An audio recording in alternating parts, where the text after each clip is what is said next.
Hi. இந்த hakka noodles வந்துட்டு கொஞ்சம் கிட்ஸ் ஃப்ரெண்ட்லி ப்ளஸ் கிட்ஸ் சாப்பிட்ற மாதிரி இருக்கணும். ஸோ அதுக்காக தான் இந்த ரெசிபி. ஜஸ்ட் எப்பவும் போல் குக் பண்ணும்போதே சால்ட்டு ஆயிலெலாம் ஊற்றிக்கோங்க. நான் வந்து பீன்ஸு, ப்ராக்கலி அதெல்லாம் போடுறேன்.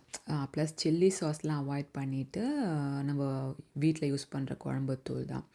So soya sauce, tomato sauce அல்லது டொமேட்டோ கெச்சப் ஏதோ ஒன்று, ஜிஞ்சர் கார்லிக் பேஸ்ட்டு, அதில் பீன்ஸு, பட்டாணி, சோளம். ஸோ கொஞ்சம் ஹெல்தி வெர்ஷனாக நம்ம எப்படி கொடுக்கலாம் அப்படின்னு சொல்லிட்டு இது ட்ரை பண்ணது. ஸோ ரொம்ப நல்லாவே வந்துருந்துச்சு. பெரிய சாஸ்லாம் இதெல்லாம் சோயா சாஸ் இருந்தாலே இது பெஸ்ட்டாக நம்ம கொடுக்க முடியும். ஸோ இதை ட்ரை பண்ணி பாருங்கள். ஸோ ரொம்ப குழைய விட்டுறாமல் இதை கரெக்டாக நம்ம குக் பண்ணி எடுத்தோன்னா இது வந்து சிம்பிள் தான். ஜஸ்ட் நம்ம குக் பண்ணுற நூடுல்ஸ் குக் பண்ணுறது மட்டும்தான் இதில். பாக்கி எல்லாமே சாட்டே பண்ணிவிட்டு இந்த நூடுல்ஸை கலக்க வேண்டிதான்.